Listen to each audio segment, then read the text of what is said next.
Bismillah ar-Rahman ar-Rahim. Alhamdulillah wa salatu wa salamu ala Rasulillah wa ba'd. The topic today is gender differentiation, particularly in Islamic texts. And this is a very important point because what we find is that we find the Islamic texts, when we say Islamic text, let me define that first of all. First, we're talking about the Quran. So verses in the Quran which talk about the male and the female, talks about men and women. We find hadith texts, the statements and teachings of the Prophet Muhammad sallallahu alaihi wasallam, peace be upon him, also talk about male and female. And then potentially you can even talk about Islamic texts as being commentaries on the Quran, or potentially books of Islamic law written by Muslim scholars.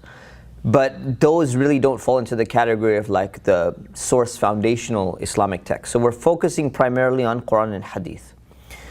The reason why this is really important to talk about, first of all, is our context. The context in which we live is, we find that people look at the Islamic texts of the Quran and Hadith in particular, and they try to read in different notions or different ideas of gender that they have, depending on their own background and depending on their own context in society. So what ends up happening is you have this offensive, defensive taking place when Muslims or non-Muslims are looking at these texts. So they're looking at how the Quran is spoken about the male, how the Quran is spoken about females, and usually because we live in a Western society, and I say we, coming from America, but Qatar is kind of a Western society, I guess. You can say, I mean, the fact that we're speaking in English but from an institute that is from the East, quote unquote, Qatar, shows the effect, at least, of Westernization, of having a Western language actually being the medium of discourse from an organization where all of the people who work for it, they're all fluent in English as well, right? So even if it's not a Western country per se, the effect of Western languages and Western culture plays a role. A very important role. So when I say we, I mean the influence of Western discourse on Islam is important in our context that we live in. So you have people looking at the genders being mentioned in the Quran and in the Hadith, and you find certain arguments come about. And one of the discussions that comes about is this discussion of equality, which is something very important in Western discourse when it comes to gender. And the importance of equality is paramount, and it's part of all of these discussions. So I'll come back to that point in a moment. So because that is part and parcel of our discussion, it's part and parcel of the situation in which we live in, it's very important to discuss the idea of equality in Islam with respect to genders, and look at why does gender differentiation actually exist in the text of Islam, and what does Islam say about that. So we could start with the idea of equality. What does Islam say about the genders with respect to equality in particular? Well, Allah subhanahu wa ta'ala says in the Quran, in chapter 3, verse 195, He says, فَاسْتَجَابَ لَهُمْ رَبُّهُمْ أَنِّي لَا أُضِيعُ عَمَلَ عَامِلٍ مِّنْكُمْ مِنْ ذَكَرٍ أَوْ أُنْثَى.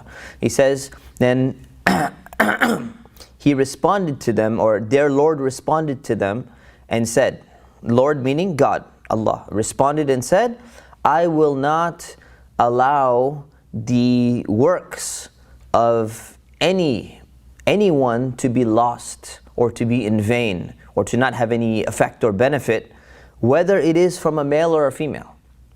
So one of the crucial points we get from here is, if someone was doubting that, the good deeds or even the bad deeds of a male or female are somehow going to be differentiated, this verse removes that differentiation and says, no.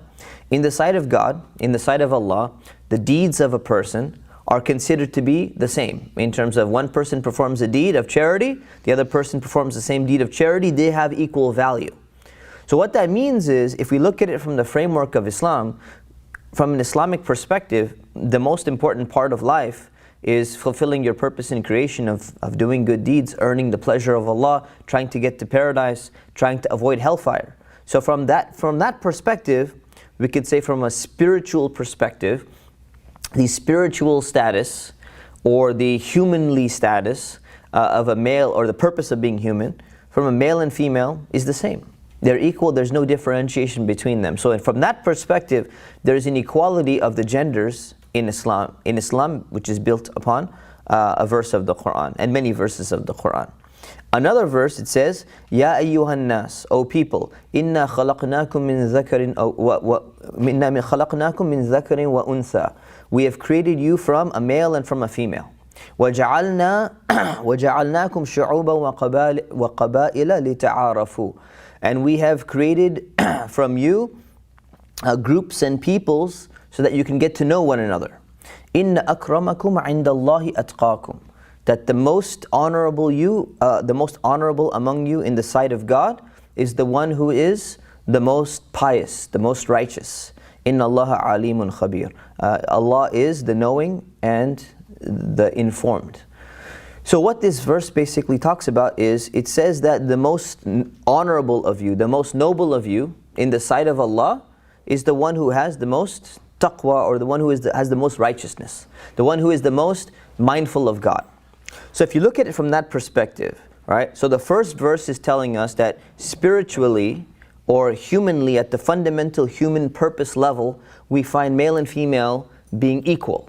And equal, using the word equal here. In this verse, we're seeing that it says the only way you can differentiate yourself with all these different groups and people and races and tribes and everything, and that includes genders, any potential differentiation that could exist in the human race, what do we find over here is, that it says the only way to really differentiate is through that righteousness.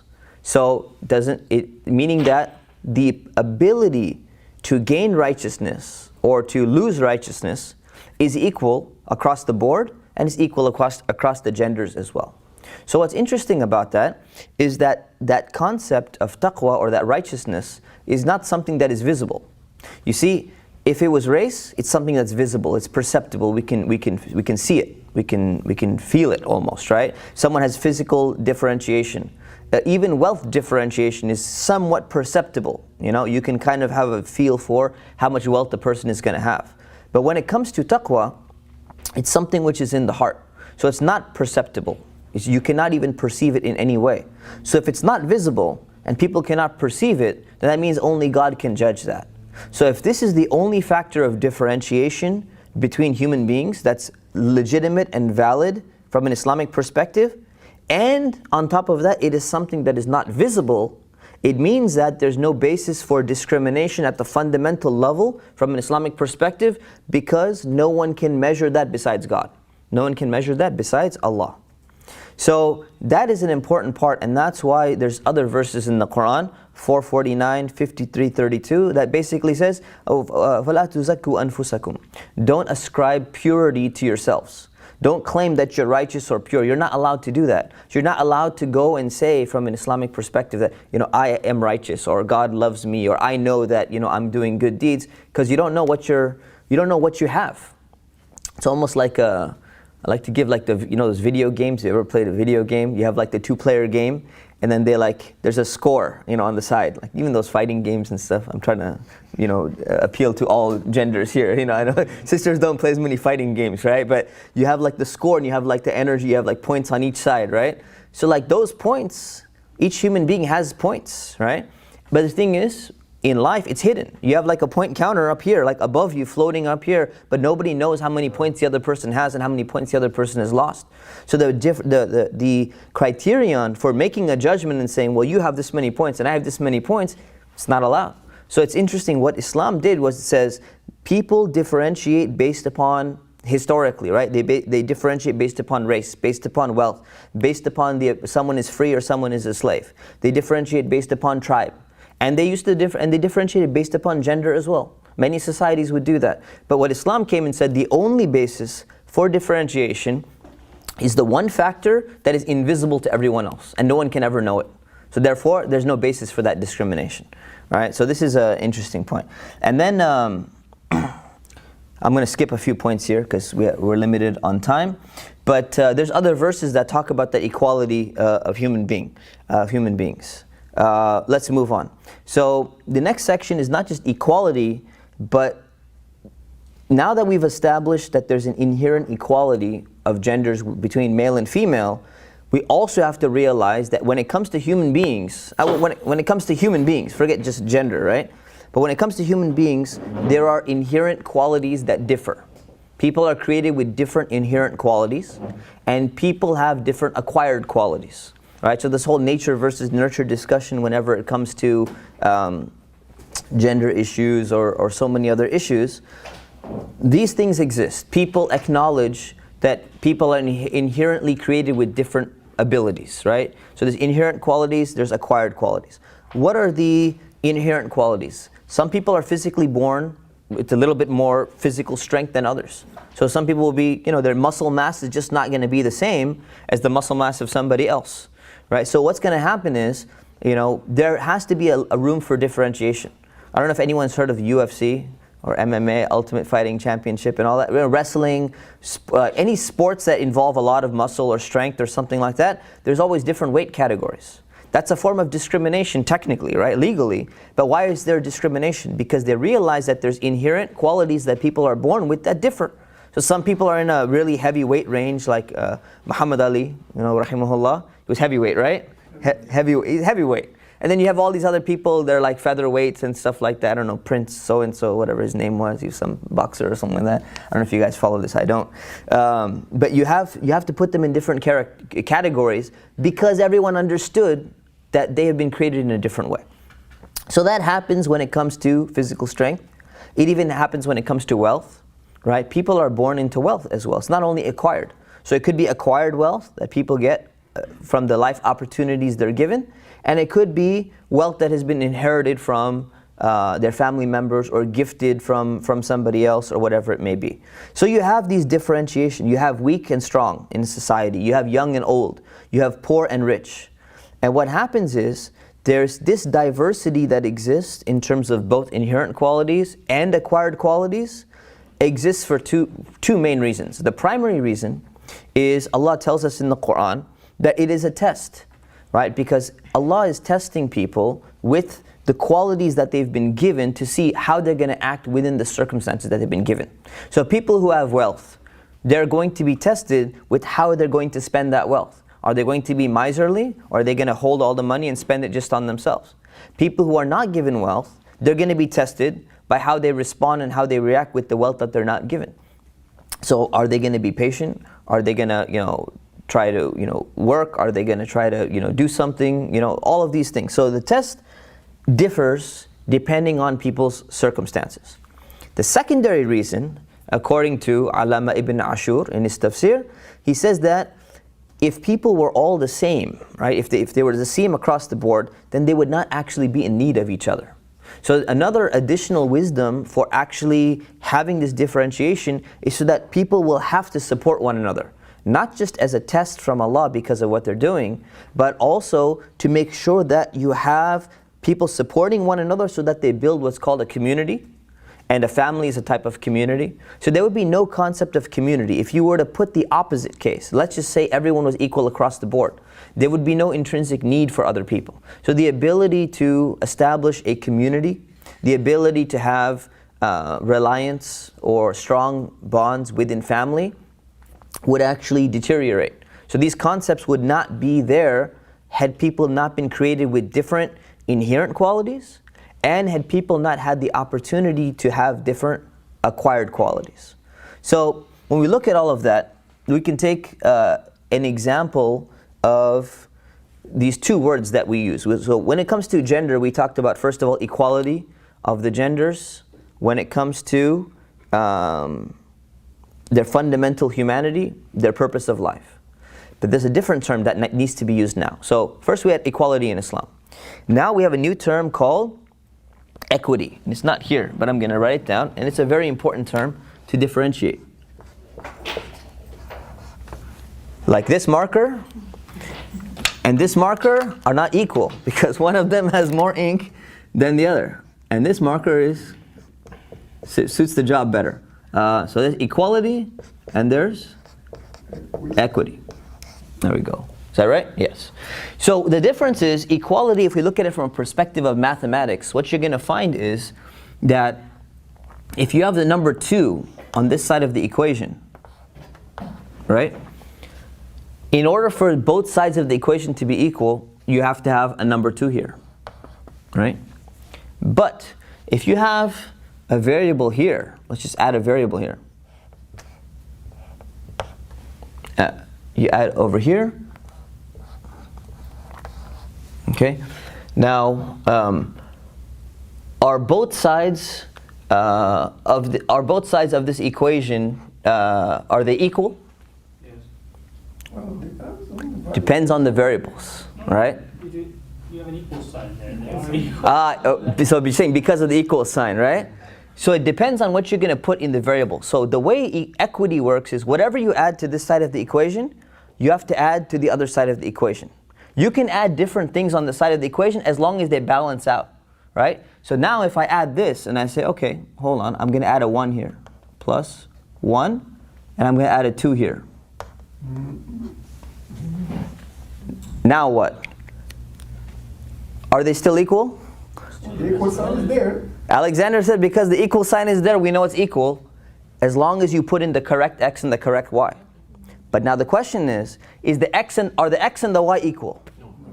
They're not in this case, right? So equity basically means that they're equal in the sense as long as you keep on adding things to both sides, but the variables, you can have a differentiation. The numbers on one side are not equal to the numbers on the other side, but at the end of the day, they equal out. That's the difference between equity and equality. And when it comes to the idea of, when we talk about gender equality in Islam, sometimes it's better to use the term gender equity in Islam because there is an inherent difference of qualities that exist between the genders.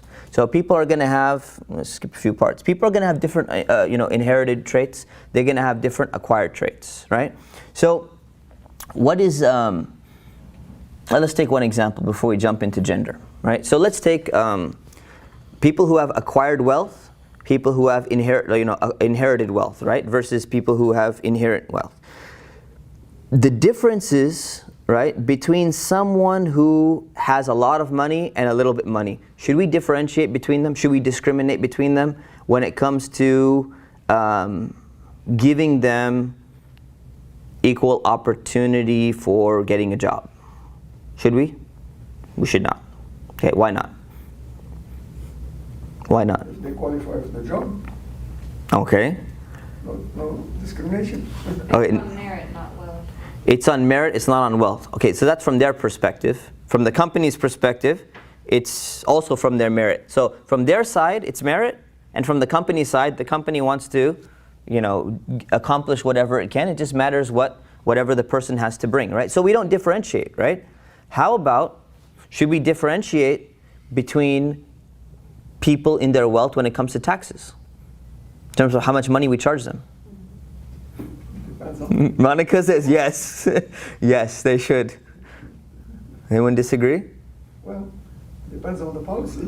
Depends on I know, Qatar is a different situation. I'm talking about from an American perspective. There's like no tax in Qatar, right? Yeah, so. If the percentage collected from people who have wealth is the same for everybody, then... So let's put taxes aside. Okay. How about when it comes to giving charity? Should we You have there is a principle about having higher rates of taxation for the wealthy and lower rates of taxation. If you have the same percentage, it's going to be unequal. All right. So you mentioned a really good point. She said if we had a different percentage of taxation for the wealthy and the poor, it's going to be unequal. But probably what you meant to say, right? What you actually were thinking when you said it's unequal, we know it's unequal. Obviously, what you're saying is a different. If we had the same percentage, it would be unequal. What's wrong with it being unequal? But it's unequal to begin with. You may introduce policies to reduce the inequality, right? So you have progressive taxation. Right. But you're agreeing with the idea that there's a different tax levels for the wealthy and for the poor. Well, again, it comes back to... You're agreeing with the idea, right? Of course. Yes. Okay. That's what I want to be clear. Yes, Right. but not on the basis of what you're trying to put words into my mouth. No, no, I'm not trying to do that. I was just trying to build up one point that I was coming to anyways.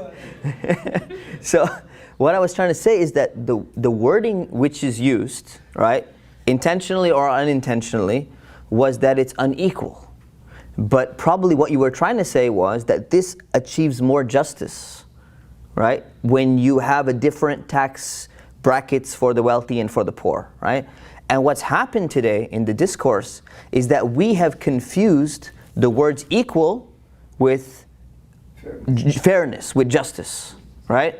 And the problem is that the goal is not to reach equality. The ultimate goal is to reach justice. And we're hoping that in many cases equality will result in justice. But not necessarily it's always going to happen that way, right? So this is where one of the problems that we encounter is. And Ibn Ashur mentions again in his tafsir, he says that the idea of equality in legislation, the idea of equality in establishing laws is the underlying principle, but it can be overlooked when there's a necessity, right? So what does he mean by that? What he means is that whenever you have a legal ruling, whether it's normal law or whether it's Islamic law or the Sharia or something like that, if you have a differentiated characteristic, because people have different characteristics, right? Inherent or acquired, it doesn't matter. If you have a differentiated characteristic, and that's going to cause a conflict between human equality and human justice, the justice that we're trying to achieve, then you need to take that into consideration and abandon the equality which should have been the default and go with what is going to be reach justice, right? So what's going to happen is every time you have an opportunity, right? You say, okay, people who are rich and poor, we don't discriminate between them when it comes to job opportunities, right? Company's going to hire. It's unjust to discriminate between them. Why? You say, well, because it's not equal. We use the word equal. But in reality, what we mean is it wouldn't be just, it wouldn't be fair to discriminate between them because they should both have the same opportunity, because that's how we define fairness, right? Let me just finish the point and then I'll come to you. But when it comes to taxation, or when it comes to charity in Islam, like zakah, right? It's not going to be the same amount is going to be given by every single person. It depends on how much money you have. So we differentiate. Why do we differentiate? It's not equal anymore. There's inequality in taxation. There's inequality in charity, or in zakah in particular, right? Why does the inequality exist? Because the purpose was to achieve justice. And this equality would have led to injustice. So when equality in legislation, in the rule, is going to lead to injustice, we override the principle of equality and we go with what is going to achieve justice. This is what Ibn Ashur is basically saying in terms of his argument. Bismillah. Is that similar to the idea of positive discrimination, or what I think in the United States is called affirmative action, whereby the principle of equality of opportunity has a result of the same in inequalities in terms of achievement. If everybody starts at the same point, but some are disadvantaged, they're going to still be disadvantaged at the end of the race, if we want to call it race. Exactly. So that you give some more of an opportunity. That is, you positive. So, for example, in a job application, two people, a male and a female, for example, who are equal in terms of merit, you then choose the female over the male as a form of positive discrimination. The same with issues of race in the United States, right? Which creates its own problems, but the principle. That is exactly the principle. That's precisely the principle. So for those of you who don't know about affirmative action, that's exactly the way that it works. Assuming that the presumption and the outcome actually does yield justice, right? Assuming that's the case. So that's the way it does work. All right, so very good. So so basically what he's saying is that it would be unfair to apply the same rules to all people when there are differentiated characteristics. So there's inherent and acquired qualities. Whether if people had acquired qualities, we can say, well, that is something that happened later. It could have been different. But inherent qualities becomes the bigger issue when it comes to gender discourse. If there are inherent qualities within people and they've been created this way, And if we were to apply all the same rules across the board, then what's going to end up happening is you're going to end up with the type of injustice that takes place to either gender. And that injustice is the reason for the differentiated gender rules within Islamic texts. So I'll start with the biological differences in gender, and then I'm going to leave it to Shawqi to go through some of the details of the text and figure out why those specific rules exist. So biological differences in gender are something that pretty much people understand on an intuitive level.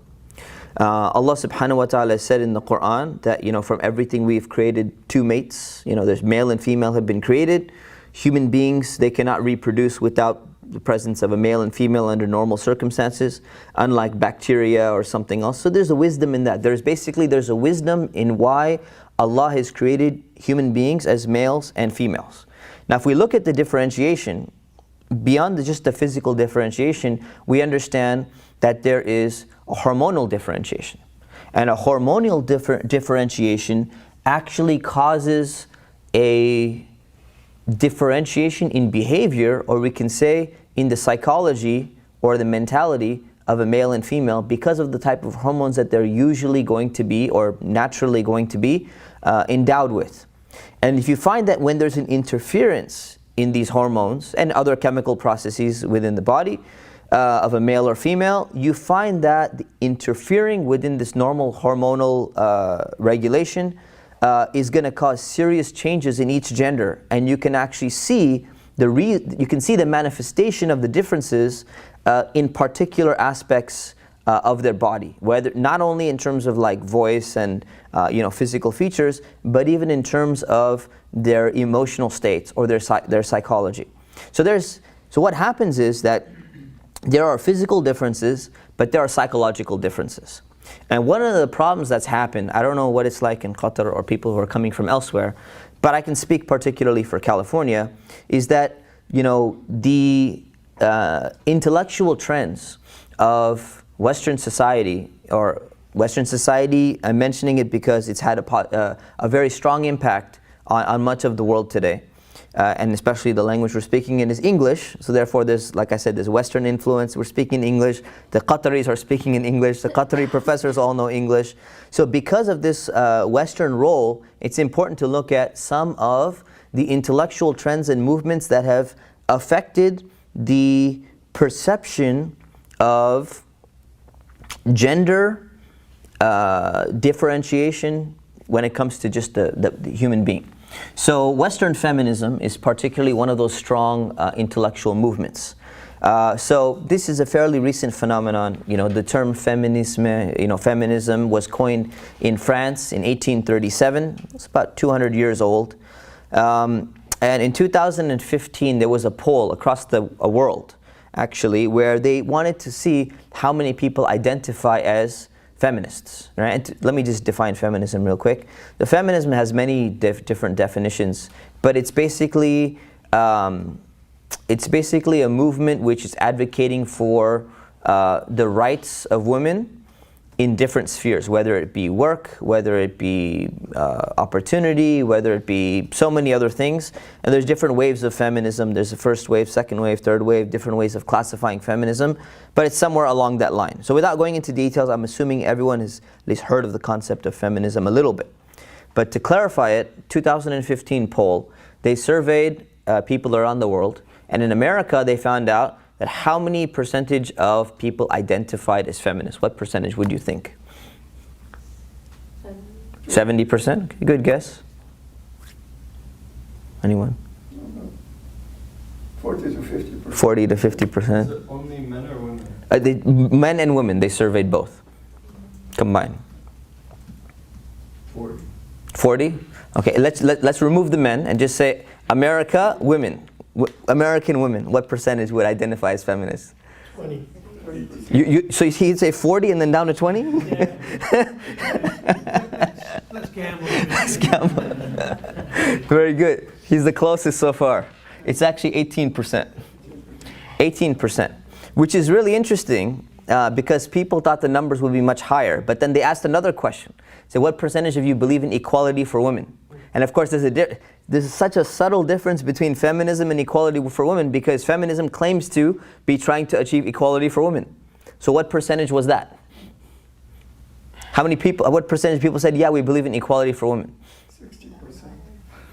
85%. So from 85% here to 18% here, right? The only country in the world where more men claim to be feminists than women was Poland. So at 21% and 17%, which is interesting. I don't know what's going on. They were lying. They were lying. Alhamdulillah. So what you find is you know, it's really, feminism is a huge topic, but without defining it clearly, without going into the details and the nuances of it, we could say there's 4 very important works that have influenced American feminism in particular, that have had a role in shaping the idea of what role the psychological differences between a man and woman should play or actually exists in society. So that's the whole point I'm talking about. Everyone recognizes that men and women are physically different. That's not a very difficult thing for people to acquire, right? But when it comes to psychological difference, people say, well, wait a minute, what are you talking about, you know?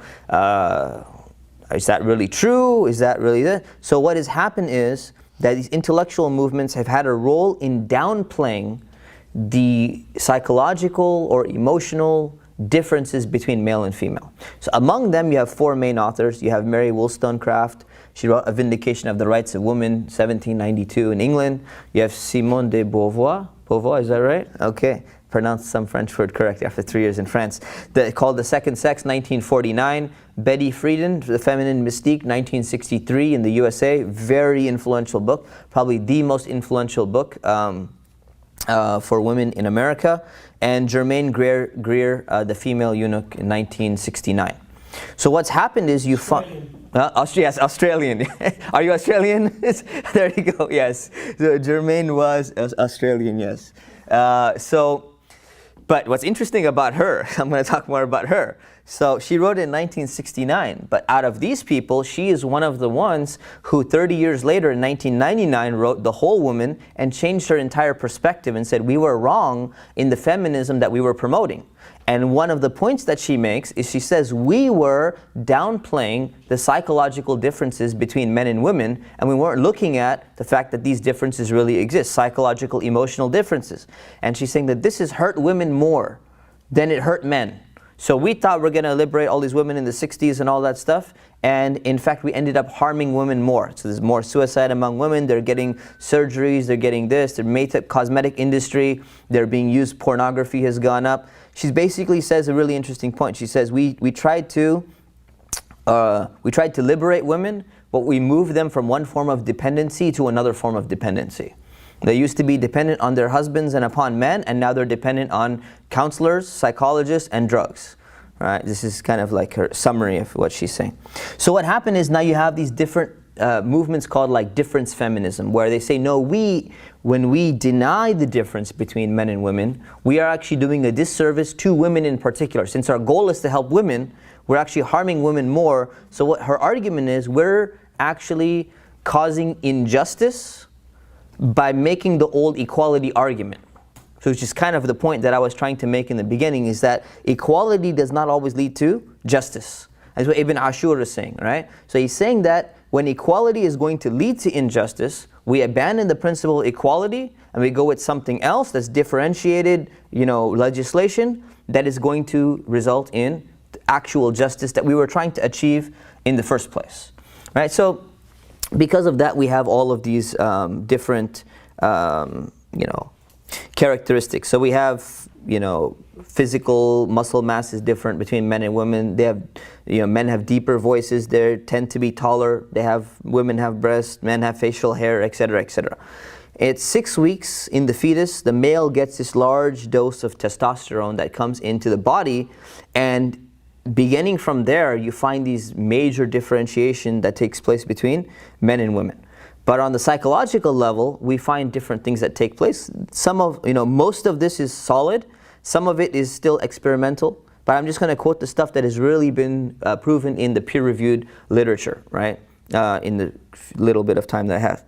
So, they say men tend to work on, when men work on visual, spatial tasks, their testosterone tends to surge.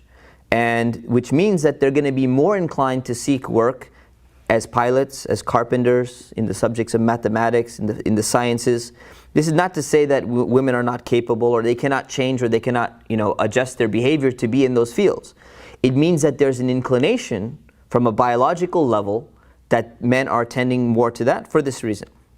They say that boys are less able to detect fear in the faces of people, which is potentially why they might be inclined towards rowdiness when they're boys, and they say, boys will be boys on the playground and they're going to be a little bit rougher and all of that. There's reasons for that that's intrinsic in them. It's not something that is simply socialized. But what's happened is Western feminism, or most strands of it, has argued that men need to become socialized. They need to be socialized to be more like women, and women need to be more socialized to be like men, and therefore we can actually, balance, or we could bridge this gender gap which exists within our society. Whereas in Islam, we find that Allah is talking about gender differentiation, or not only in legislation, but you find the absolute equality that we talked about in the beginning. But then he also says, وَلَيْسَ الذَّكَرُ كَالْأُنْثَى, that the male is not like the female, and there is a difference between the two, and there's no need to try to bridge this gap between the two of them. So I'll end with one example, right? And this example is kind of like a warning of how our own culture can cause us to misunderstand an issue that's not directly related to Islam, but if we misunderstood this issue on a public level, it can translate into a misunderstanding on Islam. So let me give you an example. How many of you have heard of the wage gap between the genders? All of you have heard of the wage gap, right? So what is the wage gap? 75 cents to $1. Close, 78 cents to $1, right? So what does that mean? It means that for every dollar a man earns, a woman earns 78 cents, right? So you have a comment. I see your hand slowly coming up. I have a request to define our culture. This is very subjective when you say our culture. Right? Yeah. Talking about Islamic culture or the Sorry, when I mean Western culture. Okay. Yeah, like the way I defined it in the beginning. Yeah, Western culture. Yeah. Sorry. Culture or economy? That's a good point. They both kind of come into each other. You're right. It's a good point. Alhamdulillah. So from that perspective, okay, so like when I first heard this, I heard a Muslim comedian saying this, but what's the problem with this? The problem is that the assumption that the person has in their mind is that Kenny and Monica, for example, they both go and work at Starbucks, which is an example, okay? And Don't. So Kenny is making $15 an hour and Monica is making $12 an hour for the exact same job, exact same position, exact same amount of hours. They both work weekend or weekdays, and we're saying, hey, this is completely unfair, right? That's the assumption that most people, when they hear about the wage gap, that's what the assumption is, right? But that's actually misleading, because that's not what the wage gap is. So the figure that's quoted, right, has actually now, according to even many feminists who are actually define themselves as feminists, they say we need to stop quoting this statistic because it's a false statistic and it's misleading, and we're actually doing ourselves disservice, because when people realize the data behind it, the data has just been manipulated to make it seem like that's the case, but it's not the case. So the reality is, it's an aggregate of all wages across the country between men and women. So what they don't factor in is that they're not in the same role. Men and women don't work the same amount of hours per week, right? So this assumption is there. So men are working more hours on average. They're not in the same role. They did not look at the difference in pay, and all of these other things. So let's say you have an engineer, man and woman. One is working 70 hours a week. One is working 40 hours a week. One is working weekends and one is working weekdays and just clocks out. Their salaries are different. Can you say, you know what, look at this unfairness. They have the same position, they're both engineers, but their salaries are different. That would be very misleading to present that figure. So what ends up happening now is you have people who look at that. And then you go on the flip side and you say, well, let's look at the other gaps that exist. There's an education gap, right? Women graduate much more from college than men. I'm sorry, guys. I don't know why this is. It's not surprising to me. You know, since I run a university, I see the same thing. There's a violent crime gap, right? Men are killed way more than women. So are we trying to achieve equality in that field as well? Would we like to see equality there? I probably not. There's a dangerous job gap. Men tend to be in all the dangerous jobs. There's a death in the workplace gap, right? Men die more in the workplace. There's a life expectancy gap. Women live 3 to 5 years longer than men. So we should probably try to get some equality in that one, you know. But, right? So what's happening is that the discourse in our culture, our Western culture, tends to make us think a particular way, which begins to translate into the way in which we perceive Islamic texts. And that is going to be Shawqi's discussion. So I was just setting that up for him, and he can continue the rest, inshallah.